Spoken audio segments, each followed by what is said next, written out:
بینەران ئازیزان لەمە دووە لە کەناڵی ئاسمانی NRT ئاشنا دەبن بە بەرنامەیەکی گرنگی پڕ پرسیاری بوێر و وەڵام نەدراوە لە مێژووی هزری ئاینیدا.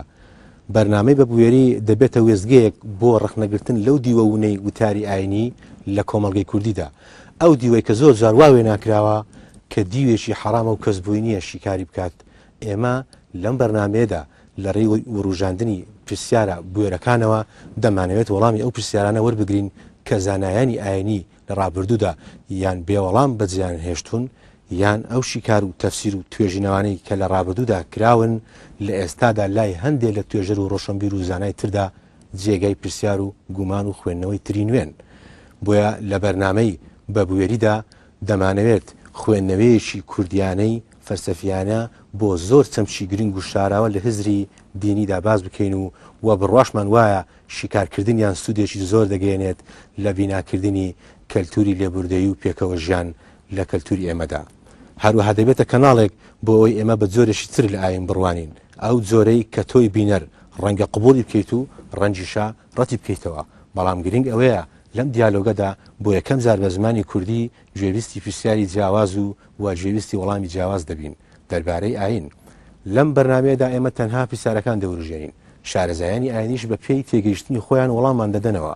بڕواشمان وایە ڕەخنەگرتن لە چەمکە فکری و فەلسەفی و ئاینیەکان نەحەرامە و نەتاوانە، بەڵکو پێویستە ئێمە نەهاتوین لێرە تانە لە دین بدەین، بەڵکو دەمانەوێت دەقەکان لە بەردەم شیکارێکی نوێدا ئاوەڵا بکەین بۆ تۆی بینەر بەو پێی کە مرۆڤ بەهێزترین بوونەوەرێکی بە ئاگایە لەسەر زەوی کەواتە ئاگایی مرۆڤ جیهانێکی مەزنە لە نێو خۆدا. بۆیە لە هەر بەرنامەیەکدا میوانداری مامۆستایەکی بەڕێز دەکەین. لەم بەرنامەیەدا میوانداری بەڕێز مامۆستا هاوڕێ محەممەد ئەمینەکەین. خۆشحاڵین بەهاتین بۆیرە. مامۆستا ئەگەر ئێمە لە پرسیارێکی سادە و دەست پێ بکەین، زۆر جار دەوترێ ئیسلامبوونی مرۆڤێک یا مسیحیبوونی مرۆڤێک یا هەر مرۆڤێک لەسەر هەر ئاینێکا بێ، ئەمە هەڵبژاردننی ئەم ئاینی لە بیر و باوەڕێکەوە نییە، لە تێگەیشتنیەوە نییە بۆ ئەو ئاینە، بەڵکو دەڵێت ژینگە کاریگەری هەیە بۆ پێی کە دەڵێ العەقیدەۃ فی الزەغر کالنەقشی علی الحەجەر، واتە مناڵێک لە ژینگەیەکا پەروەردە ئەبێ بۆ پێی کە دایک و باوک و باو باپیرانی ئیسلام بووە یا مەسیحی بووە، ئەویش بەم هۆیەوە ئەم ئاینی هەڵبژاردووە. ڕای تۆ لەسەر ئەم پرسیارە چییە؟ بسم الله الرحمن الرحیم. سپاس بۆ جەنابتان و تەلەڤیزیۆنەکەتان، هیوادارم بەرنامەکەتان بەرنامێکی سەرکەوتوبی و خزمەت بە کۆمەڵانی خەڵکی کوردستان کا بەگشتین. سەبارەت بە پرسیاری جەنابەت، قسەی کە جەناب دەکەی قسەی دینیشە، ئیسلامیش خۆی وا فەرمێت. پێغەمبەر صلی الله علیه و حەدیثێکی فەرمێ ما من مولود إلا ويولد على الفطرة فأبواه يهودانه أو يمجسانه أو ينصرانه. فەرمێ هەج مناڵە کابێ لە دایک خوای گەورە وا دروستی کردو فیتڕەتەکەی وای کردو هەست بە بوونی خالقێکەکە کە تێهاتی لەسەر فیتڕە بە پاکیە بێ، بەڵام دوایی باوکێتی یا کە سوکار و ساحێبەکەیەتی ئەوەی کە پەروەردەیەکە، ئەوەی کە بە خێوێکە، ئەوەی کا بە جوولەکە، کا بە ئاگرپەرست، کا بە مەسیحی، کا بە موسڵمان. ئێمە بێ فەرق لە بینی ئەوەیە بکەین، ئەوەندەی کە کاریگەری کە سوکارە یەکێک کە چاو کاتەوە تا فامە کاتەوە، خوا پرسیاری لێ ناکا بڵێت تۆ بۆ جوولەکەی، تۆ بۆ ئاگرپەرستی، تۆ بۆ بێدینی، تۆ بۆ دینداری، چونکە ئەو فامی ئەوەی نییە. محاسەبەکردنی خوایی لە دوای ئەوەی کە فام و عەقڵ کرایە و بە تەواوەتی تۆ ئاشنابووی بە حەقیقەتەکان. ئەمە لە تەمەنی چەندە بە تەقریبی؟ ئەمەی تر لەو کاتەوە ئێمە لە ئیسلامە لە دوای باڵغ بوون و ئیسلام پێمانەڵێسان کە باڵغ بوو تەکلیفی لەسەرە، ئەو تەکلیفەش لە زەلامێک و بۆ زەلامێک تێ گۆڕێ، مەسەلەن شێت قەڵەمی لەسەر نییە لە ئیسلامەتیە. مناڵێک تاکو باڵغە بێ و لە مناڵەتی دەرەچێ بێتە مایەتەوە کە عاقڵ بێ و تێبگات و ڕاست و چەوتی خۆی لێک جا بکاتەوە، لە دوای ئەوە لەسەر ئەوە خوا بۆیە کە عەقڵی دایەتێ محاسەبە دەکات لەسەر ئەوە. تۆ هەرچێک باو باپیرانی کردێتی مابینی مناڵێک جاری وایە شتی باوکی بەدڵ نیە، خۆی تەمەڕودی لێ ئەکات، وایە نەجاری وایە مناڵێکە عەکسی دەباو ینی دابوونەریتی پێشووەکە، فەرقێکی لە بینوانێ. بەڵام ئەوەی کە تەقلیدێک بۆ ئێمێنێت و خوا لەسەر ئەوە محاسەبەی ناکات کە بڵێ ئەمە دینەکەی باو باپیرتە. پێغەمبەر صلی الله علیه و فەرمی هەچ کەس ناوبانگی منی بیست و ئیمانی پێنێنا محاسەبە ئەکرێ لە لای خوا لەسەرەوە، دینی کەی لێ قبوڵ ناکە. یعنی کە بیستت عەقڵت هەیە، فامت هەیە، تێگەیشتی ئەمە مەسەلەیەکە، ئەم کابرایە هاتووی دیعای پێغەمبەرایەتی کردو، بەرنامەیەکی هێناوە لەگەڵ خۆیە، خەڵکێک میلەتێک وەتە سەیری دنیاکەی بەجاری ملیار و نیوەک خەڵک ئەڵێ ئەشهەدو ئەن لا ئیلاهە ئیلا الله وەشهەدو ئەنە محەممەدان ڕەسوول الله. ئەبێ تۆ وەکو کابرایەک چۆن میسا هەموو شتەکانی دنیا لێگەیتەوە، شەو ڕۆژ گوێ لە ئیخبارێکی کەسی سەردەمی خۆشی هەرێکە بە پێی مستەوای عەقڵی خۆی و ئەو ژینگەی کە تیاژیاوە بە پێی ئەو خۆ محاسەبەیەکە ئەگەر پێگەیشت بوو پرسیارەکە لێرەدا ئەوەیە دەڵێ مەسەرەن ئەوەی کە لە کەلتورێشی با بڵێن ئەوروپیا لە کەلتورێشی با بڵێن ئاینی با بڵێن مەسیحیە یا جوولەکەیە پەروەردە ئەبێ هەر ئەبێ بە جوولەکە یعنی لە ئەسەر ئەمری واقع ئێمە ئەوە ئەبینین زیاتر قوربانگیان ئەمە ڕاستیە ئەمە شتێک نییە کە ئەو پێوتی ئەمە دوو ئاستی ئیمانمان هەیە ئیمانیانی باوەڕبوونمان هەیە ئاستێکی پێوتی ئاستی تەقلیدی خەڵکێکی هەتا کۆمرێ لە لادیەکە ژیاوە لە شوێنێکە ژیاوە ژینگەیەەکە هیچ هۆکارێکی سەقافەتوانەی نییە بینێتی باوکی چیەکە یا باپیری چیەکات ئەمیش لەسەر دینی ئەوە بۆ یەکەوتم پێغەمبەر صلی الله علیه و سلم مە سەمیع بی وەلەم یؤمن بی هیچ کەس هەواڵی منی بیست و ئیمانی پێ نێنام ئەگەر کابرا لە دیکی ئەوروپا ژیا بە پێغەمبەری نەبی صلی الله علیه و سلم محەممەد کێیە خی گەورەش لەسەر و محاسبەی ناکە بە نوعی حسابی لەگەڵاکە بای ئەوەندەی کە عەقلی هەبوو خۆی لە مەسەلەکان تێگەیشت حسابی ئەوەی لەگەڵاکە بەس هیچ کەس ئەم بەرنامەی ئیسلامی پێ بگات ئەم بەرنامەی تەوحید و یەکتاپەرستی پێ بگات ئەم دینی محەممەدی پێ بگات پشتی لی هەڵکردبێ و هیچ گوێیەکی نایابێتی یعنی عەقڵی خۆی کە خوا پێیداوە بە خەساری دابێ ئێمە بینین کابرایەک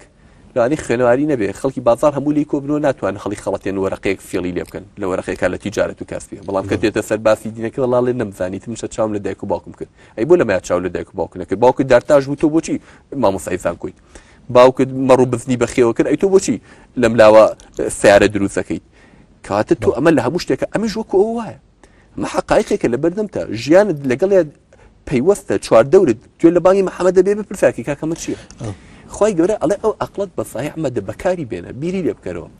سەیری ئاەتەکانی عەرز و ئاسمان کە سەیری دروستبوونی خۆت کە سەیری ئەم چواردەورت کەم هەموو نظامی لێ بکەونایە قابلە تۆ دانیشت کابرا دکتۆرێکە پرۆفیسۆرێکە خی گەورە محاسبەی ئەوە دەکات ئەڵێ باشە تۆ دکتۆرەکە دانیشتووی 30 دانە ساڵ چ دانە ساڵی عمرت تۆ بە جیهاز و بە میکرۆسکۆپ خەلی بووی زانی پێکهاتەیە قالونچیە چۆنە خانەکانی چۆن پێکهاتون کۆندامی هەرسی چۆنە کۆندامی زاوزی چۆنە کۆندامی هەناسەی چۆنە بیری لەوە نەکردەوە ئەی خالقەکەی کە بەدی هێناوە بەڵام ئێمە مەبەستمان لە پرسیارەکە تەنها مەسەلەیەکی پەروەردەیی بوو کە لەسەر ئەمری واقعە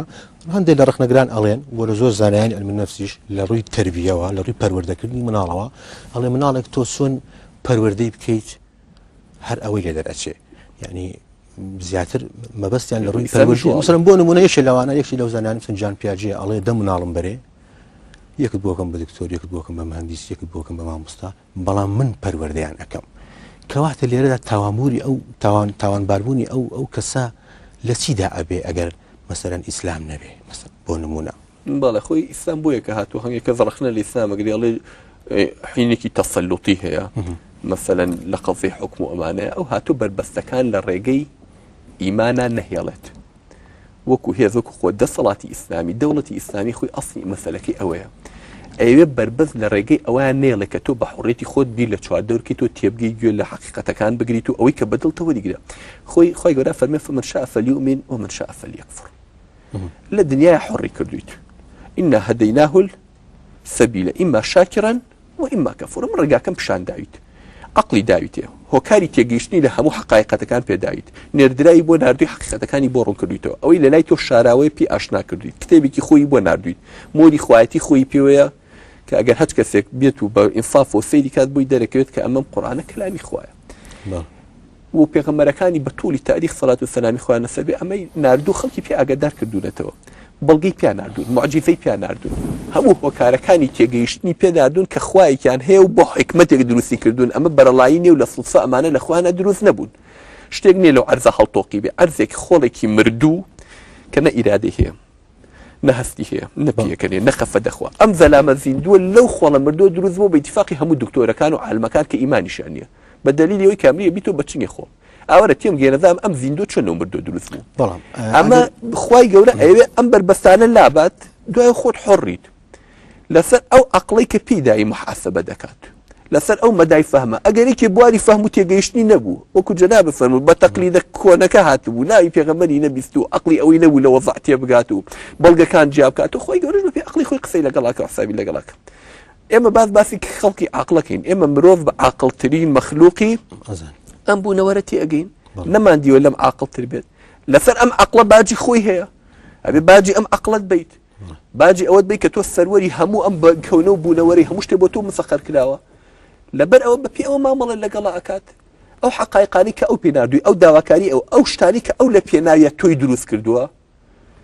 کە ئەسڵەن هەمووشی لە مەسلحەتی خۆتە و ئامێرەکانیشی پێداوی کە پێ بگەیتەوە نەتیجانە لەسەرەوە لە ئەوروپام چی کردو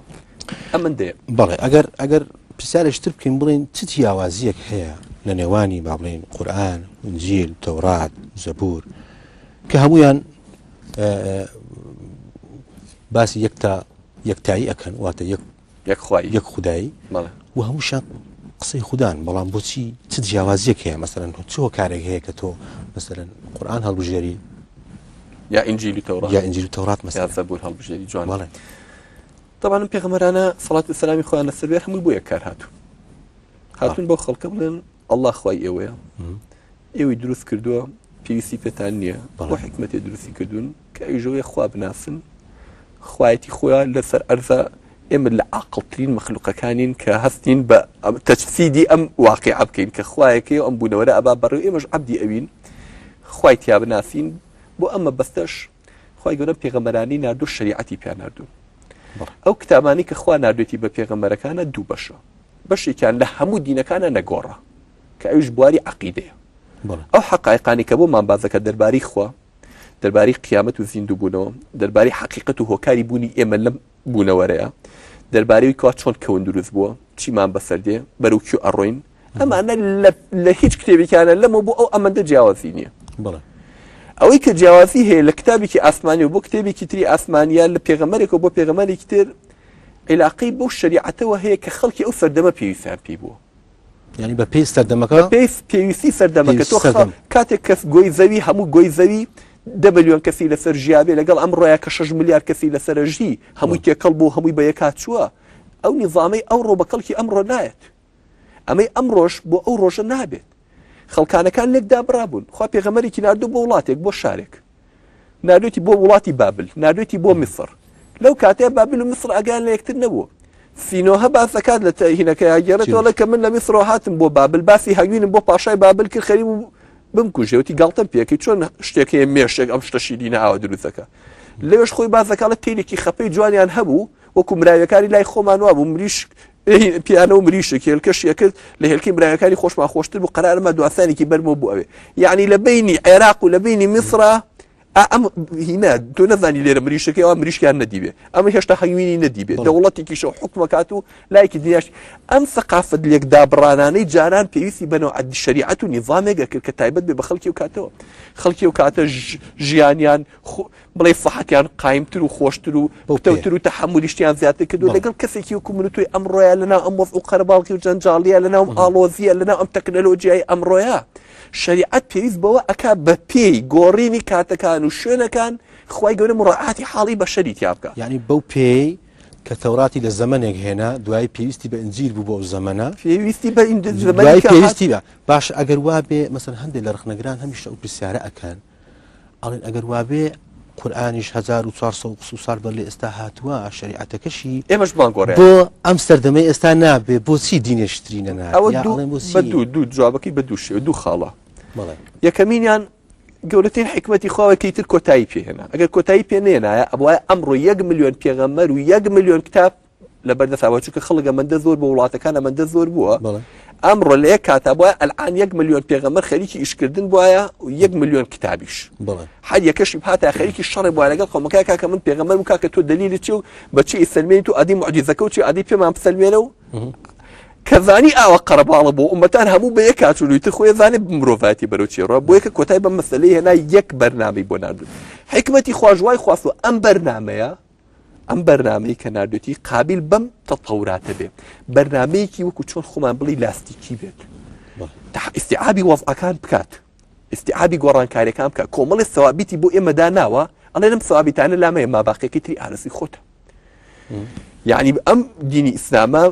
هیچ دینێک نییە هیچ ئاینێک نییە بەقی ئەم ئیسلامە بواری ئیجتیهادات و گۆڕ یعنی مامی شافعی ڕەسا و ڕەحمەتی خوای لێبێ ئەمە کە کوردەواری خۆمان لەسەر مەسەبی مامی شافعین ئەم پیاوە چونکە پیاوێکی تێگەیشتوو بۆ لە دین لەم عێراقی ئێمەیە پرسیارێکی شەرعیان لێ کردووە پاش ماوەی سەردانی میسری کردووە هەمان پرسیاری شەرعیان لە میسر لێ کردووە کە چیزێکی جوابەکەی گۆڕیوە پیاوە قوربان تۆ فتواکەی یەکەم جاری وایە توی ئاخری نازانن تختلف الفتاوی باختلاف الأزمنة والأمكنة فتوى بپی زمان و مەکانە گۆڕێ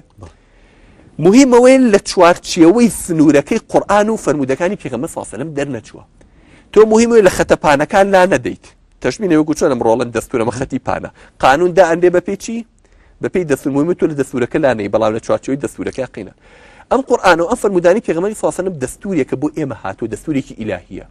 کۆمەڵی خەتی پانی تایە لەم خەتەپانانە بۆ دنیا لابیت ئەمە بۆی هەموو ئومەتەکان پێکەوە موحەدکە بۆی هەر کەس و هەڵنەسێ بە عەقڵی خۆی بەرنامەیەک و دینێکی تازە دابنێ بۆی لەگەڵ ئەوەیە ئیجتیهاد بکرێ اجتهاد طبعا اجتهاد جاي خوي اسلام يكي لما بيغمص صار خوي واش من حكمك مثلا حكمك بيغمص صار مثلا حكم مثلا دزبرني دزيك يا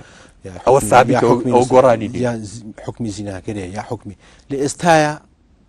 او قربانيه بفي بارزوخي وكو حكم قراني نيه تكون نص قراني لسه هذه اجتهاد ما نيتي اجتهاد مثلا بيغمص صلى الله عليه وسلم مع زينات بو اهل اليمن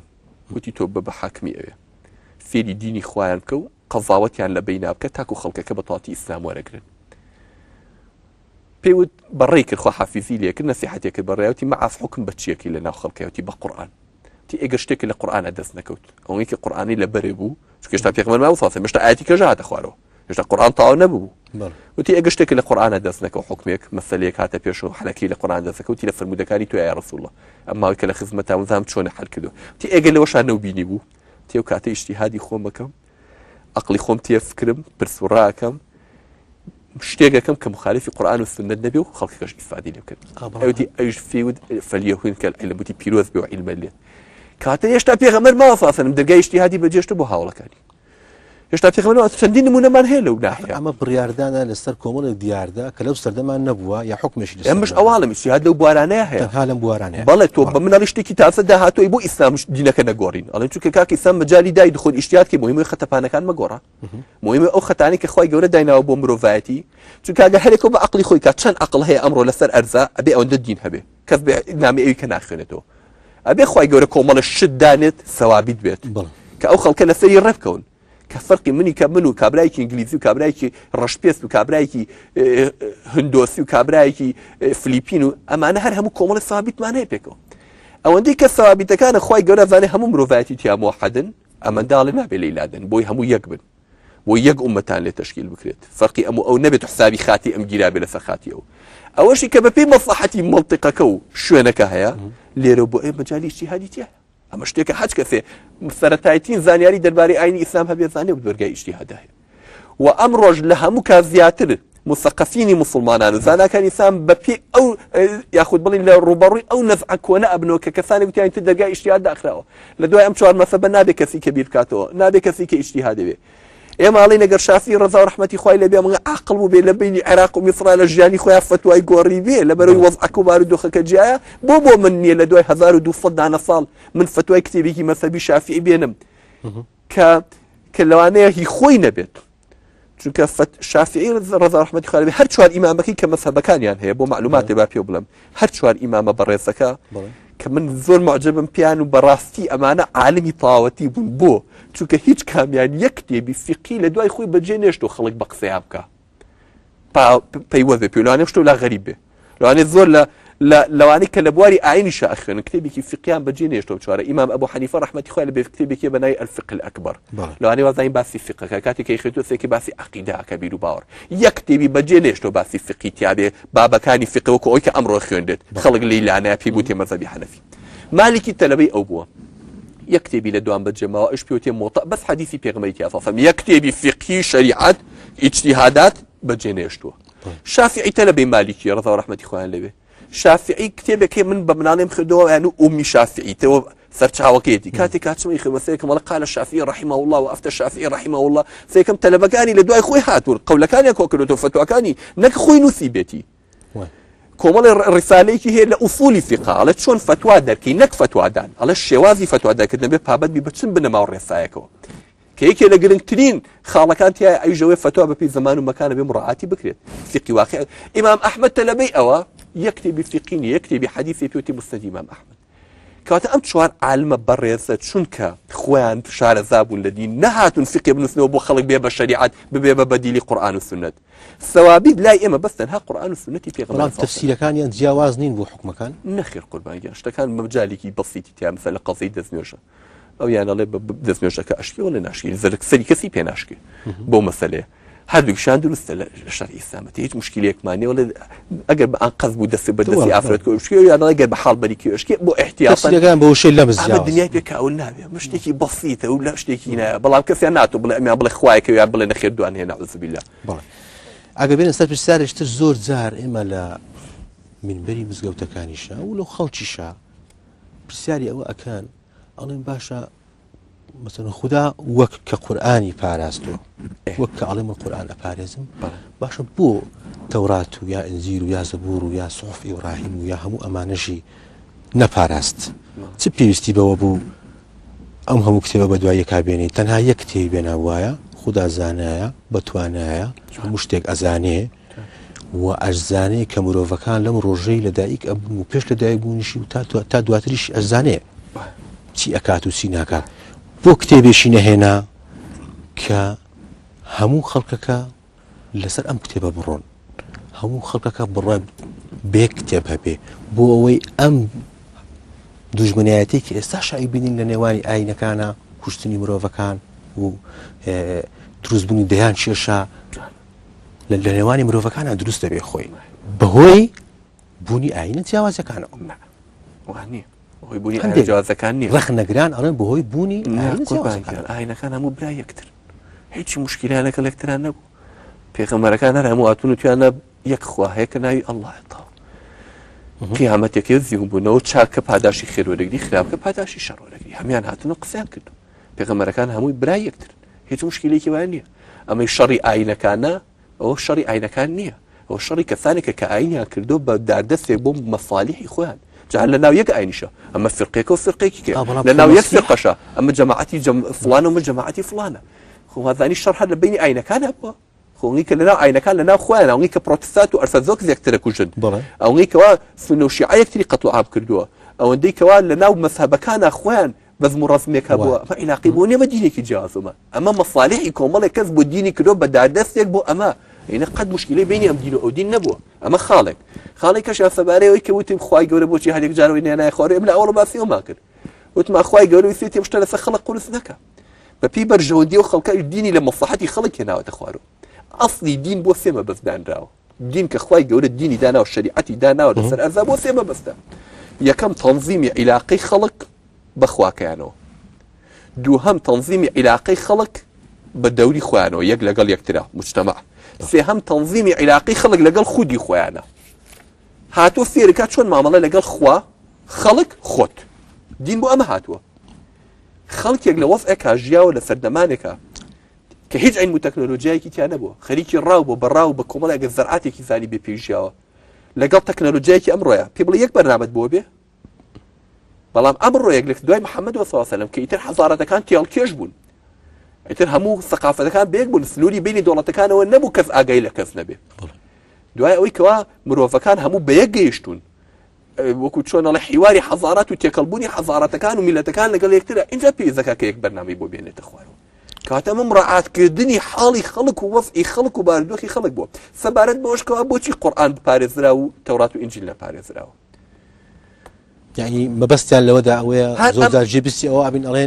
ئەڵێن تەورات دەستکاری کراوە ئینجیل دەستکاری کراوە قورئانی کە باجوابی ئەویکانە بەم ئەوانی کە بۆ نەمان ئەم بۆچی بمێنێ قورئان بۆچی بێنێ هەر عینی جوابە ئەو بۆ زەمانێکی تەحدید و بۆ میلەتێکی دیاریکراوە لە کاتێک و لە جوخزێکی جوغرافی دیاریکراوە جوخزێکی تاریخی دیاریکراوە هاتووەتە خوارەوە بەرنەمانی ئەو جوغزە و ئەو کاتە و ئەو میلەتە پێویست ناکە بەرنامەکەی کتێبە ئاسمانێکی بێن چونکە بۆ ئەوان هاتووە موسا هاتووە بۆ بەنی ئیسرائیل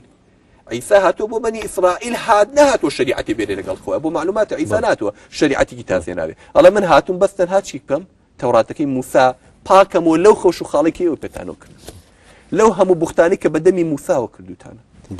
لەبەر ئەوەیە قورئان بۆ پارێزراوە ئەڵێ هەتا آخر زمانی پارێزم و ئینا نحن نزلنا الذکر وإنا له لحافظون لەبەر چییە لەبەر ئەوەی کە ئیتر پێغەمبەری کە نانێرێ لەبەر ئەوەی کە عیلاقەی تر عەرز و ئاسمان تەواو آخر پێغەمبەر و آخر بەرنامەی نار لەبەر چی لەبەر ئەوەی قەرەباڵغی دروست نەبێ ئێستا 1 ملیۆن لوغەت هەیە لەسەر عەرزا 1 ملیۆن پێغەمبەریش هەبێ 1 ملیۆن کتێبی ئاسمانیش هەبێ ئەم قەرەباڵغی ناکرێ ئەمە بۆ ئەبوو بەمایی شەڕکردنی ئەم میلەت و ئەو میلەت وای لێ هەوو مەگەر پێغەمبەرەکانیش عەوزو بالله دەستیان بایە یەخی یەکتر نا خوای گەورە هەموو مرۆڤایەتی تەوحید کرد لەسەر ئەمەیە کۆمەڵی ثەوابیتی بۆ ناردوون کە لە هەموو میلەتەکانە وەکو یەک وایە ئەمانە پەیوەست بن پێوە باقی شتەکانی کەش بەپی کات و ظروف و ئەمانە مهمە لە چوارچووی قورئان و سونەتەکەی و لامەدەن ئەوەکانی کەش بەپی مەصالحی بەشەر لێکی بنەوە ئیجتیهادی تێکەن. هەندێک کەس هەمیشە پرسیاری ئەوە ئەکا ئەڵێ ئێمە چۆن بزانین مەسەلەن ئەم کتێبانە فعلا قسەی خوددان لەلایەن خودداوە هاتوون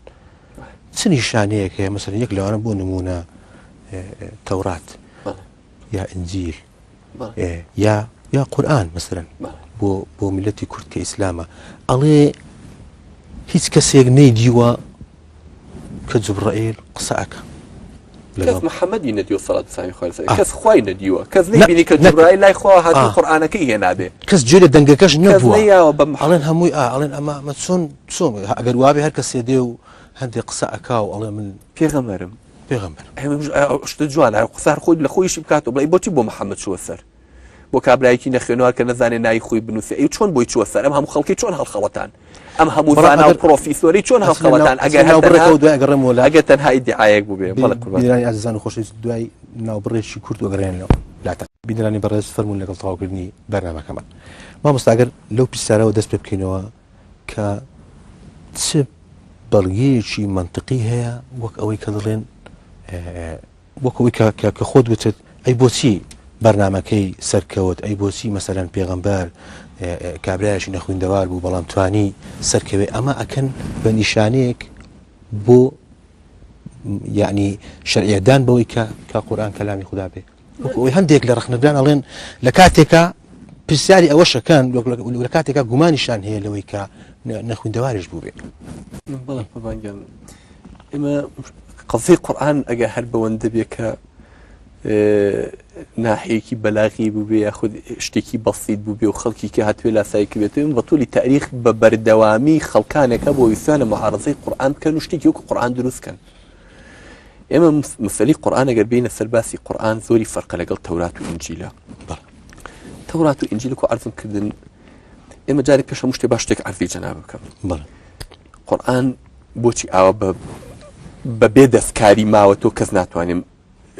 معارەزەی بکات یعنی دەستکاری نەکراوە بە هیچ شێوەیەک ئەوەش ئێستا عەرزی جەناب دەکەم بەس شتێک هەیە لە پێویستە لە بینەرانیش لە پێش هەموو شتێکالی تێبگەن. ئێمە لە ئیسلامە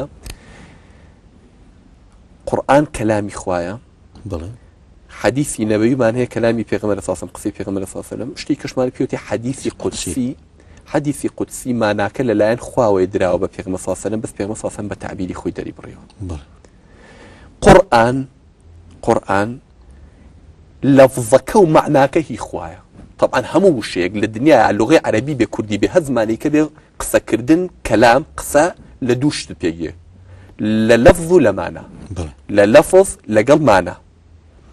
قورئان لەفزەکە و ماناکەی خوایە فەرمودەکانی پێغەمبەر صلی الله علیه و سلم لەفزەکە و ماناکەی شخصی پێغەمبەر صلی الله علیه و سلم. حەدیثی قودسی ماناکەی خوایە قسەی خوای گێڕێتەوە یا باسی صفەتی خوا کات بەڵام بە تعبیری کێ باسیەکە بە تعبیری خۆی. ئەمەی کە گۆڕانکاری بەسەرانایە و کەس ناتوانێت ئاەتێکی لێ بسڕێتەوە و ونی کات و ئەلفێکی لێ بکات بە دوای دێنە سەر ئەوە. ئەمە قورئان ئەمەیان پێوتێ قورئان سەبارەت بە کتێبە ئاسمانیەکانی پێشووتر بۆ معلوماتی جەنابەت ئێمە ئەو تەوراتی ئەمڕۆ لە بەردەستمانایە کە پێوتێت تەورات کە جوولەکە زۆر هینە لە بڵاوکردنەوەیە هاتوون تێکەڵیان کردو لەگەڵ ئینجیلە لەگەڵ چوار ئینجیلەکەیە لەگەڵ کۆمەڵێ ئەعمالی ڕسول و ئەمانەی پێوتێ پیان وتووە عەهد القەدیم بە کۆنەکە بە تەورات عەهد الجەدیدەکەش پێوتێ عەهد الجەدید. ئەم بۆ معلوماتی جەنابەت بڕۆ تاریخی هەچ کەسێک لە ناو جوولەکەکانی خۆیان بخوێنەوە تاریخی تەوراتەکان بخوێنەوە ئەم تەوراتە هەموو متفقن کە نە موسا نووسیوێتی و نە موسا دیوێتی و نەی سەردەمی موساش و نە عیلاقی بە موساشەوە. ئەم تەوراتە کە باسەکە سەرگوزشتەی بەنی ئیسرائیلە حکایەتی بەنی ئیسرائیلە موسا چی کردو چۆن هاتۆ بەنی یعقوب ئەولایەکانی یعقوب لەکوێوە هاتوون و چەند خێڵیان لێ پیا بوو ناوی خێڵەکان چی بوون و لەگەڵ کێ ئەشەڕیان بۆ دوایی لە حوکمی سلێمانە چی بوو لە حوکمی داوودا چی بوو یعنی وەکو چۆن لای خۆمانەڵی سیرەی پێغەمبەر صلی الله علیه و سلم ژیان نامەکەی زۆر فەرقێتەوە بڵێ ژیان نامەی پێغەمبەر صلی الله علیه و سلم لەگەڵ قورئانێکە کە خوا بە وەحی ناردوێتی بۆ پێغەمبەر صلی الله علیه و سلم. بۆ معلوماتت مەبەستی تۆ ئەم تەوراتە ئەوە نییە ئەو بەرنامە خوایە نییە کە خوای گەورە بۆ موسای ناردوێتە خوارەوە ام تورات باتفاق من ولا هجوا لك يعني اما كلام اخواني وكي ما يبينين اما كي ما اخوان في غبصه نسدم اخوان تحدي في 10 يجوا لك اخوك وتفاتوا بالتوراة فتلوها ان كنتم صادقين امر التوراة كتام بين بيخنوا لبدنا ما قراز كانوا الله التوراة كي زمان وساتبا كلمه بتعملوا كما خلطها بستوها هل بتحدى القران قال بيغمر الله صلى الله عليه وسلم قل فاتوا بالتوراة فتلوها ان كنتم صادقين ولا او توراة كان توراة اخوان بين بيخنوا لبدنا طبعا ام توراة من نعلم هيشتكي تياني الراست اما شو حكايتي جيريتوش فاكو بيستيك الله ببصريك الراستي شيتيايو غلطي شيتيايا اما تيكليك لو حكايتاني خوان ام توراة نزيكي 1000 دانا صال دوي موسى نسراوتو شن 1000 دانا صال دوي موسى اما نبوخذ نصر لنزيكي نوصف لدوي موسى هات بلاماري ولاتي فلسطيني دا او كاتت جولك دولتيان لي بوبون بدوكتو مملكه شمالي ومملكه جنوبيان بيوت هات حدك يعني تختو تاراجي تيغان نزيكي 500,000 جولكي تيقتلوا عام كردن جولكي هاد نهيش الله حفتا 1000 جولك ما بو بجنو من دالو هميانه او حفتا 1000 اسلو كوتي كده بيانو رايت شان حتى بابل شان 1000 كان هلا الرقام مردار بو مردم جولك انا اما انا كهات ليمانو دواي او كورشي فارسي كدولتي مملكتي نبوخذ نصري روخان دواي امجو لكاني ازاد كيف خوتانا ليره دانشن ياخذ شنو بوكو بو فلسطين لسردمي ام كورشيا يكيك لواني كالن بيغمر ما بو ناوي عزرابوا ام بياوه هاتو تشي نسيوتو توراتك كي موسى نسيوتو چکان توراتي ام دسو نما بو هنگي لبيرامير دكانيان ما بو جولكا هرو حفته هذا جولكي كاو هناني رافي چي كده لسرسني اوانو ولدمي اوانو كاي او تورات اخرته بيرجوي كهبو ما قتلوا ام كانوا معابد كانوا هيكل كانوا ببزغوتي خوان الله هيكل بپرزگای خوان الله هيكلي بيالا بيرجو هيكل كان مفوتي تورات كان مفوتي هيج ورقيك وهيج شناسك ما نمينه اوي كلبرتان لدمي اوانو كويا كردو اينوسيو ام توراتي كامرو لبرد ثابيوتي عهدي قديم 1000 صال بو 1100 صال لدواي او نسراوتو اما بقصي خويان اما اشتقني من بختاني ببو اواني بكم ام شوار انجيلي كامرو لبرد ثيتويا متيو لوقا يوحنا ومرقس ام شوار هيتشان عيسى عندي ونتلبي عيسى بون نتشايشان بعيسى كوتو اما انا تلبي بولس بون بولس كابرايكي جولكو ديان وصدان مسيحي قتلوا عامك الجلاد وريشي الجلادي وتعذيب مسيحي كان ايوه هاش كذبيب مسيحي كوجم جولك ابو الرقي يعني يا ابو شو جولك كان محاوله ياكل حساب كوجن محاوله دجايتي او ياكل كاتك هاو توراتك فازكاتو بلا او توراتك عند دفكاري كدو شر اخواتان غوريوا ام شواره هر شواريان شاريان بعيسى نكوتوا ام شواره كحل بجراون لدواي هل كشاني عيسى ابو عثمان حتاكو باورهێنانی قوستنتینی مەلیکی ڕۆم بە دینی مەسیحی لەم فترەیە نزیکەی 7 ئینجیل نووسرایەوە کە خەڵگەی نووسیەوە ئەیسا خۆی ئاوا کتێبێکی نێناوەکو قورئان چەند کەسێک هەمووی حیفظ کات و هەتاکو بگێنێ کۆمەڵە تەلەبەی هەبوو لە دەمی تەلەبەکانەوانی کە خۆیان ئەیسایان دیبوو لە دەمی خەڵکەوە لە دەمی تەلەبەی تەلەبەکانی ئەیساوە هاتنیان نووسیەوە وەکو چۆن لای خۆمانەوە لە حەدیثی پێغەمبەر صلی الله علیه و سلم دەما و دەم ئەیگێڕنەوە نەک وەکو قورئان کە بە کاملی حیفظ کراوە بەس وەکو چۆن ئەما حەدیثەکان ئەگێڕنەوە ئاوا هی هاتن دەوری 7 ئینجیل نووسراوە ناوی ئەو 7 ئینجیلە بۆ معلوماتێ لە ئەنسیکلۆپیدیای فەڕەنسی و ئەنسیکلۆپیدیای بەریتانی هەتا ئەمڕۆ ناوی 7 ئینجیلەکەی تایە لە دایرەتی المعارفی بەریتانی و فەڕەنسیە لە هەردووکیانە ناوی 7 ئینجیلەکەی تایە بەڵام لەم 7 ئینجیلە قوستنتینی مەلیکی ڕۆم کە قەناعەتی بە مەسیحی کرد قەناعەتی بەو مەذهەبەی مەسیحی کرد کە ئەڵێ ئیسا خوا بوو کوڕی خواشە و ڕوح القودسیشە ئابوو ئیبن وتی ئەبێ ئەو چوار ئینجیلە کە ئەعتراف بەم حەقیقەتە ئەکەن ئەڵێن ئیسا خوایە و کوڕی خوایە بەس ئەم چوارە بمێنێ هەفتاکەی کە حوکمی ئەعدامی دا بەسەر هەچ کەسێکە یەک نوسخەی لەو 7 ئینجیلەی کە پێ بێ لەبەرەوە بەس ئەم چوارەی ئەمڕۆ مایەوە ئەگەر بێنە سەر پرسیارشتر بەپێی چەند ئاەتێک لە قورئانە کە ئێمە ئیبین مەسەلەن بۆ نمونە ئەفتەطمعون ئەن يؤمنوا لكم وقد كان فريق منهم يعني كواتب بشك هميان نا بلى يسمعون كلام الله ثم يحرفونه كواتا ببي تفسيري بيزاوي هو بي تفسيري إمام الرازيش الله أو معناي أو نيك كلمات خداعي يعني توراتك يا إنجيلك واك الدق قرابه نخير دلي أمام موجودة تنها ئەوان گۆڕانکاریان لە تەفسیر و تەویلەکەی داکردووە یعنی بەپێی ئەوەی مەسەن ئاەتی تر هێننەوە بە هەماشەوە سوورەتی مائیدە ومن الذين هادوا لێرە مەبەستی جوولەکە زانانی ئەمە مەبەستی مەبەستی مەسیحیەکان نییە زۆر ئەو قسەیەش دەکەن ئەو ڕخنەیەش دەکەن ئەڵێن ئەوە تەنها لەگەر جوولەکەیەتی هیچ دەقیق نییە باس لەوە بکە کە ئینجیل دەستکاری کرابێ کەواتە لێرەش بە هەمان شێوە ئەڵێ بەشێک لە جوولەکەکان وە لە سوورەتی مائیدەش بە هەمان شێوە لە ئاەتی سێزدەش عینەن دڵێ يحرفون كلمة عن مواضعه ئەمەیان وا تەفسیر کردووە کە مانایەکی تری پێ ئەبەخشن بە ئاەتەکە نەک دەقەکە بگۆڕن بەڵکو وەکو خۆی ماوە مەوجودە و دەستکاریش هەردوو تەحریفەکەیان کردو هەردووکی ڕاستە هەردوو تەحریفەکەیان کردووە ئەوان جاریوە هەبوو لاپەڕیان لە تەوراتی خۆیان بە کاملی لابردووە هەر لاپەڕێ لە بەروی ناوی محەممەدی تیا بوو لە بەروی ناوی ئەحمەدی تیا بوو لە بەروی صفاتی پێغەمبەری تیا وسڵام بەڵام چ سەرچاوەیەک هەیە مەسەرەن سەرچاوێکی باوەڕ پێکراو ئەمە بسەلمێنێ ئەمە بسەلمێنێ قوربانیان خۆی گەورەی لە قورئان فەرمێت يعرفونه كما يعرفون أبناءهم چۆن مناڵی خۆیان ناسنەوە ئەویان زانی کە محەممەد پێغەمبەرە چۆن من زۆری لابووین بێت چۆن مناڵی خۆ دەناسی ئەو بزانی محەممەد پێغەمبەر بەچی ئابیزانن قوربانیان ئێمە هێشتا پێغەمبەر صلی الله علیه و سلم لە مەککە بوو هیجرەتی نەکرد بوو بۆ مەدینە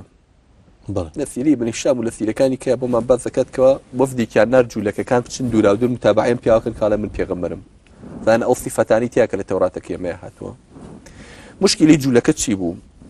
مشکلی جوولەکە پێشەوەی پێغەمبەر بێ صلی الله علیه و سلم لەگەڵ عەرەبەکانە لە حەج دەمەقاڵە و ناخۆشیەک لەگەڵ یە عەرەباتێک بگیرانە لە شاری مەدینە یە قسەیانە کرد ئەنو قورب بەسەرتان بەم زوانە پێغەمبەرەکەی ئاخر زەمانمان دێ کە چاوەڕێیەکەین هەرچی عەرەب پێ قەت و عام یەکەین لەگەڵ ئەوە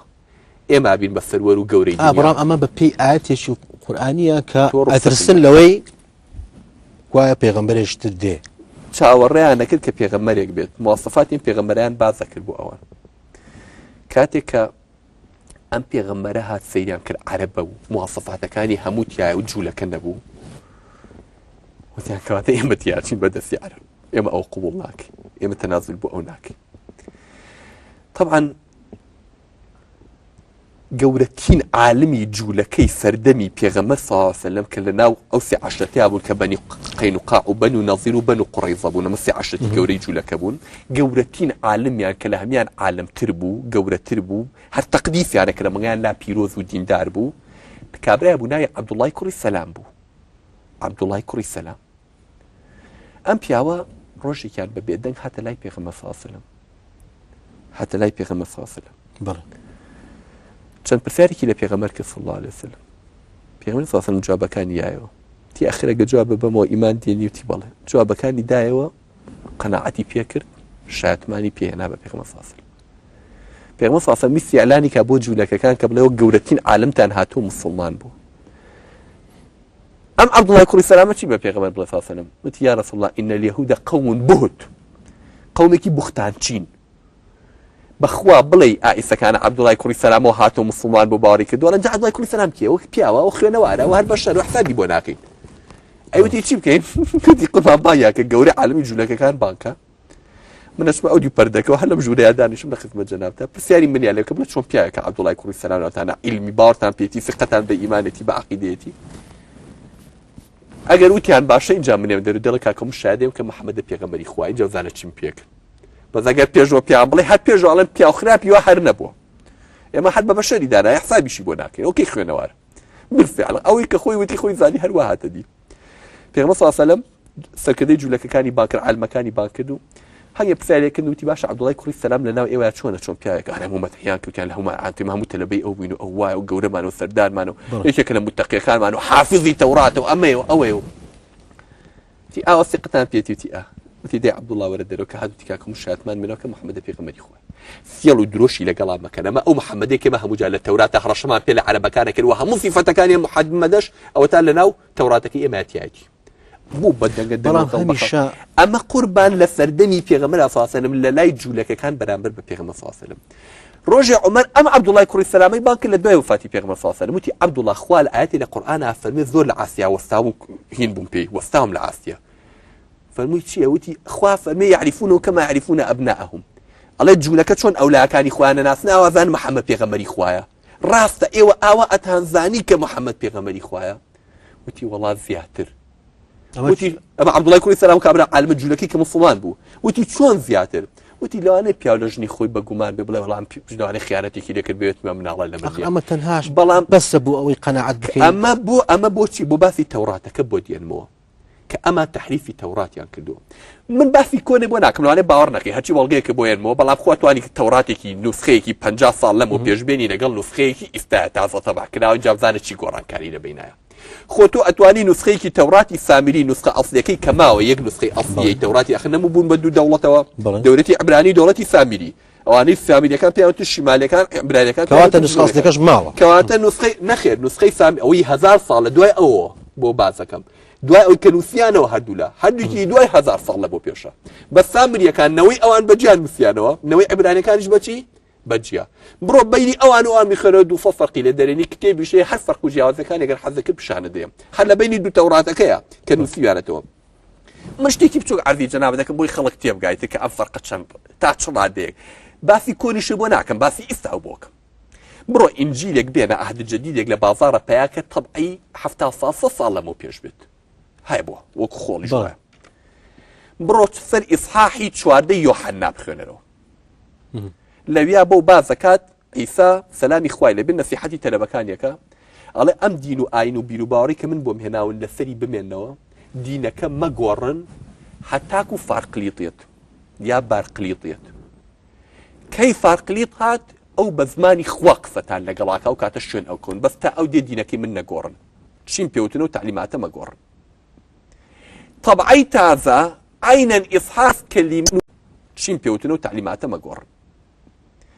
طبعی تازە عینەن ئیسحاس کەلیمە نووسیوانەتەوە بەس کەلیمەی فارقلیتەکان کردو بەچی بە ئەلموعەزی ئەوەی کە دڵنەواییەکە جا وەرە کەلیمەی فارقلی یعنی چی پێشووتر بۆ ئەیان نووسیەوە چووکە نەیانەزای فارقلی یعنی چی بەڵام هەمیشە ڕخنەگرات قسە لەسەر ئەوەژەکان ینی ئەڵێن لە قورئانیشا کۆمەڵە دەستکاری کراوە لە دوای نسر ئەو تەوەرەیە بەڵام یەکێ لەو بابینە ئەم تەوەرەیە بگۆڕم بێمە سەر تەوەرەی شتێر ئەڵێن هەمیشە ئاینەکان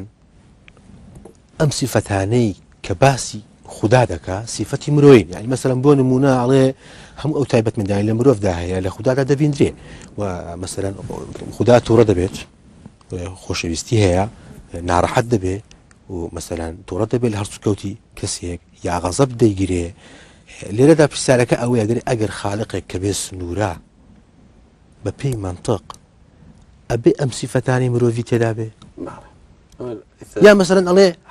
بچووکترین نمونە ئەهێننەوە ڕەخنە ئەگرن لەسەرەوەی مرۆڤ قسە دەکا نەخوا عەردی جەناب دەکەم بەس هەر حەزم کرد یەک کەلیمە گەرکەوانەیەکم بێتەوە ڕوونکردنەوە ئەو کەلیمەی فارقلیتی کە باسم کرد بۆ ئەویان لامە بەس بوو بیگۆڕن لە بینی ئەم 50 ساڵی ئەخیرا ئەمەیان گۆڕیەوە کەلیمەی فارقلیت لە هەج عالمێکی کۆنی عیبرانی پرسیت کەلیمەی فارقلیت یعنی چی فارقلیت یعنی الذي له حمد كثير ئەمە تەرجومەکەیەتی الذي له حمد كثير يعني وكثير كزور سباز ذكره لزماني عربية الذي له فضل كثير بيوتيتشي كاقامت الذي له فضل كثير بيوتيتشي يعني فضل أفضل بيوتي أفضل بلد. الذي له كرم كثير بيوتيتشي أكرم أي الذي له حمد كثير بيوتيتشي سباسي أحمد أو كلمة كخوال القرآن فرمي ومبشر برسول يأتي من بعد اسمه أحمد على اللبيا الإنجيلات يأتي ناوي أحمد يتيا مش دائما ببيغمبر يردو يخوم ديك ناوي أحمد أما زانيا فرق لي يعني أحمد وشي أحمد ترجمي معناه أحمد خرابة فلا هاتون كلمة كان قوري برو طبعي صفا لمو بيجبينا بفرق لي طكه ناويتي بلان طبعي أمر أن بينا يعني فرق لي تعبيرا لا كلمة أحمد يعني أم دفكاري كتو أبيني كار لوان نية يعني حنا مصدمي خومانا برو طبعي بيشو تازان بين الدش ولا فرقيكي طبعي امولات واولات يعني برو قران بين الله طبعي اوفر الدنيا امثل الدنيا هذا صار لمو بيشو هي ام ذلك حرفي فرقي هي ذلك كلمه فرقي هي والله ما هو اوان لقولاتك وبولاتك لصالك وبصالك لطبعيك وبطبعيك بعرف اخوان دفكاريه كان لوانيه فبارد من برسايتي كتورك اغوري يتاثر خوا مشكلة بشر مروفكان ناسيني خوا ومامەڵەکردنیان لەگەڵ ذاتی خوا کەوتمێکێ لە کاری ئاین ئەوەیە کە عیلاقەی بینی عەبدەکان و خوارێخە بینی ئێمە و خوارێخ فێرماکە چۆن خوا بناسی ئەگەر بە عەقڵی خۆمان بەرێکە و خوایەک بە زەوقی خۆی داتاش زەناو هەبوو قسەم لەگەڵا کردووە زیرێکیش بۆ زۆر بەتوانە بۆ بیر ئاوە سەریکی ئاسمانی کردووی تر چاوی بڕێتە ئاسمان و بیرەکاتەوە من پێم وایە خوا هێزێکە قووەتێکە ئاوایە یەکی کە من پێم وایە خوا نورە یەکی کاڵە من پێم وایە خوا گەورە کەونی دروست وەکو ئەرستۆڵێ دوایی وازی لێناوە بەجێشتووە خەڵک بە ئارزوی خۆی چی تیاکە بیکە هەر یەکەوە چۆن عەقڵ هەیە ئەمەندە بیر و ڕابێ لەسەر خۆم نا خوای گەورە خۆیمان پێ بناسینە سەبارەت بەم زەلامەی کە ئاڵێ خوای گەورە تووڕە ئەبێ و خوای گەورە ئاوە باش الان ئەمانە سیفەتی هاتو گوێ بگرە مرۆڤین دوو شت هەیە بە دوو قانون دوو قاعیدە هەیە بە عەرفی جەنابەکەم مشکلی مرۆڤ ئەوەیە لە شەخصی خۆی و لە ڕادەی بڕکردنی عەقڵی خۆی و ئەوێ هەرچی شت هەیە لێکی باتەوە طبعا عەرفم کردی مرۆڤ لە چنگە خۆڵ دروست بووە کە ئەژمرێ بێتەوە بە خۆڵ ئەم عەقڵەی ئێمە پێکاتەکەی مادەی خۆڵە ئەو مادانەیە کە لەو خۆڵەیە بەڵام ئەمە چیتۆ تۆ ڕخسەتم بە یاساکانی خۆڵ تێگات فیزیا و کیمیا باش تێگا چونکە بواری خۆیەتی ئەو عەقڵەوا دروستکراوە لە فیزیا و کیمیا تێبگا بۆی ژیانی خۆی ئاسوودەکە بەڵام ئەو دی فیزیا و کیمیا و بەدیهێنەری فیزیا و کیمیاکە لێ باش بڕناکە بەم عەقڵە لێک نایرێتەوە بەتەنها عەقڵ هۆکارێکە بۆ ناسینی خوا بەس بدوێ بەخوا بەو هەر بۆ عەقڵە خواکە تێبگەی خوا چییە بەوە تێناکەیت ئەگەر خۆی وەحیمان بۆ نەنێرێت ئێمە هیچ حاڵی نابین ئەم مرۆڤێ ئەمڕۆ بە هەموو تەکنەلۆجیاکەی کە هەیەی بە هەموو تەکنەلۆجیاکەی کە هەیەی تا کویسەکانە نازانێت سنووری ئەم ئاسمانی کە تیاتی لەکوێ دەست پێکا لەکوێ کۆتایی دێ ئەو تەقینەوە بنگەی کە خۆی ئەمڕۆ اعترافی پێکاوە لە لەحظەیەک و باسی ثانیەی یەکەمی تەقینەوە کە ئەکات معجلەکەی بینی فەڕەنسا و سویسرا کە 27 کیلۆمەتر درێژە لەژێر زەویە بۆ ئەوەی ثانیەکانی یەکەمی دروستبوونی کەونی تیا بگەڕنەوە خۆیان ئەو فیزیانەی کە تا دوێنێ نەظەریەکانی نیوتنیان بە ئێمە ئەفرۆشت و ئەیان کرد بە قورگمانیانەوە فیزیا و عیلمی حاشا هەڵنەگرە کە یانوو ئەم کەونە هەر هەبوو هەر ئەمێنێ و ئەزەلیە ئەمڕۆ باسی ثانیەی یەکەمی دروستبوونی و کەونەی بۆ کە لە مختەبەرە ئەیانوێ دروستی کە نۆڤزانە ثانیە یەکەم چۆن پرۆتۆن و نیۆترۆنەکان لە کوارکاتەکان دروست بووە 80 دەوڵەت بەشداری کردووە 80 ملیارد دۆلاریان تیا سەرف کردو بۆی ثانیەی یەکەمی بۆ دوور باسکەن کە دروست بووانی نەبووە هاتوۆتە بوون بە ئەتیرافی خۆیان مادە و بۆ کا بەچی بە وزە و زەو بۆ کا بە مادە ئەم بەشەرە مشکلەی ئەوەیە لەگەڵ ئەمەی بینیتی وازانە هەموو حەقیقەتە سەیری راپەڕەکانی کە ناکە پێی وایەتە مە هەموو حەقیقەتە بە هەموو عالەمی ئەفرۆشێ واژ نییە سەبارەت ببوونی خۆ هەمویان کۆکن دەرێن لەسەرەوەی هێزێک هەیە ئەم کەونەی دروست کردووە هەرە بێ بڵێ بەڵام کۆک نین لەسەر ئەوەی ئەم هێزە ئەم خوددایە ئەم جۆرە سیفەتانەی هەبێت بۆچی واست کۆگنی لەسەر چونکە بە عەقڵی خۆی هەلێکیاتەوە من پێم توی عەقڵ تا ڕادەیەک بڕەکە پێویستمان بە عەقڵێ خۆی بە عەقڵ شتەکان تێبگەین بەڵام تۆ ویستی هەموو شتێک بخیتە مەقایسێم عەقڵ و لێکی ناتەوە سا مناڵێک 2 ساڵ بێت مناڵێکی 2 ساڵ من باسی قومبلەی زەڕی بۆکە هیچ حاڵیە بێ معنایەوەیە قومبلەی زەڕی درۆیە بەروی جەنابی حاڵی نەبووە معناها کە عقلی ئەوشتا بڕی قومبەلی زەڕی ناکە لە قومبەلی زەڕیە بە جەنابی حاڵی نابێ نوقسانی عقلی ئەوە نەگەوەی کە قومبەلی زەڕی درۆیە ئەم بەشەرە ئەگەر کۆمەڵە شت دەربارەی خوا حاڵی نەبوو معناها نییە خوا نییە و یاخود ئەبێ بە دڵی جەنابی بێت معناها کە عقلی ئەم نوقسانە هێشتا بڕیەوە ناکە سەبارەت بۆ سیفەتانی کە باس کردکەوە خوای تەبارەک بۆ تەعالا کۆمەڵە سیفاتی هەیە لە ئێماچ وایە خوا شەرمنە خوا بەڕەحمە خوا هێزی هەیە خوا عیلمی هەیە خوا حەیاتی هەیە حەیٌ قەیومە حەیە زیندووە بەڵام هەچ کە زوا تێبگا عیلمەکەی خوا وەکو عیلمەکەی من و تۆ وایە ئەوە کورتی هێنا هەچ کەسێک پێی وا بێت ئەم لە خوا عالمترا ئەوە ناماقولی کردو ئەو سەری کرد سەری خۆیان بەدارێکی زۆر ڕقا کە سەری خۆی تیاشکێ خوا عالمە منیش عالمم بەس عیلمی من لەکوێ و عیلمی ئەو لەکوێ عیلمەکەی من کۆمەڵە صفاتی هەیە چۆن جەنابم ئەم ڕۆژتێ فێر بووم دوێنێ نەمەزانی سبەینەش دەبیرمەچێتەوە من قوربانگیان ئەم لایەنەش دەزانم بەس لەم لایەنە حاڵی نابم من ئەم ژوورا بینم بەس ئەو دی ژوورەکە نازانم چی لێیە عیلمەکەی من سەردەمێ بوو نەبوو سەردەمێکیش دەبێ نابێنێت بەڵام عیلمی خوا عیلمە بەڵام جیا لە عیلمی من عیلمی خوا ئەوەڵ و ئەخیرەکە ئەزانێت هیچ شتێکی لێ غایب نییە بەڵام سیرکە حکمەتەکەی لێرە بۆ منیش هەموو خوش هەیەی بۆ من تووڕابوو خوش تووڕابێ لێرە یەک حکمت ئەگەر یەک تۆز عقلی خۆی بخاتە کار لە مەسەلەکە تێگا بۆچی وایە ئەم سیفەتانەی خوا بووە لە من و تۆیە هەیە لەبەر یەک سەبەبی جەوهەری کە ئەمە ئەساسی بوونی ئێمەیە ئەویش چییە؟ باشە کاک ئامێد ئەگەر خوای گەورە تا ئێوارە باسیەوەی بۆ ئێمە بکردا بیوتە من بەڕەحمم بەڕەحمم بەس تۆ ڕەحم لە دڵتا نەبێ بڵێ ڕەحم چییە؟ ئەبێ بەچی لێ تێبگەی ئەی نابێت قەترەی لەو ڕەحمە بخاتە دڵی تۆ بەزەی بە ماڵ و منداڵەکە تا بێتەوە بەزەیت بە فەقیر و هەژارا بێتەوە تا بزانی بەزەی یعنی چی؟ تا ئێوارە باسی عیلم بۆ تۆ بکە ئەگەر خۆی قەترێک لە عیلم نایە بە تۆ نەزانی عیلم یعنی چی بەم عیلمە چۆن گەورە ئەبیت و چۆن ئیکتیشافی کەونەکەیت و چ لەزەتێکیە تا ئێوارە باسی عالمێتی خۆی بۆ بکردی تایە تۆ هیچ حاڵیە بۆی من عرضم کردی لە بدایەتی ئەم بەرنامەیە وتم ئەسڵی حکمەتی بوونی ئێمە خەڵقی ئێمە بۆی خوا بناسی بەڵام لەبەرەوەی کاتی بەرنامەکەشمان کەم ماوە ئەمە دوا پرسیاری بەرنامەکەم دەبێت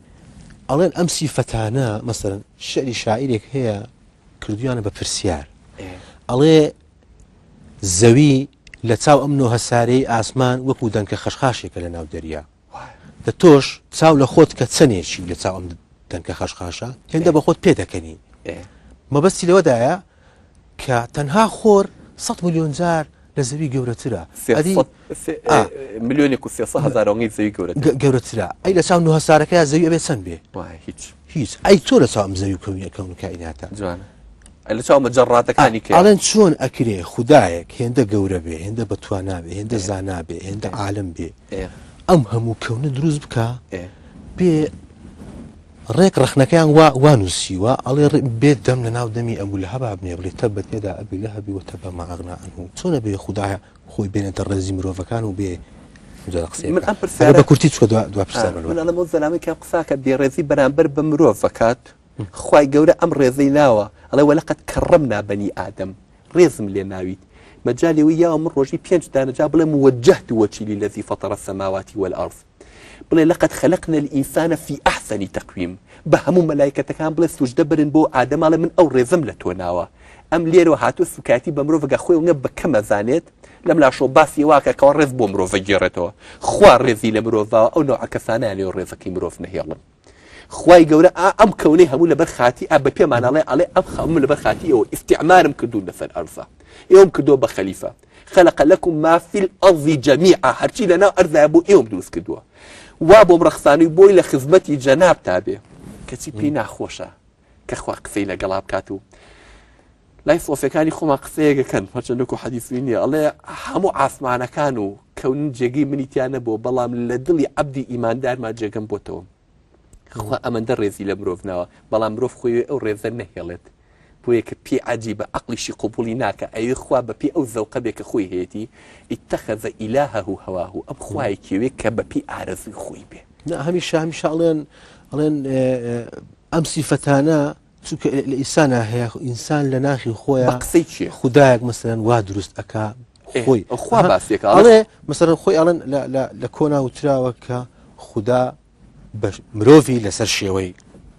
خۆی دروست کردووە خەلق ئادەمە عەلا سوورەتی بەڵام ئێستا ئەڵێن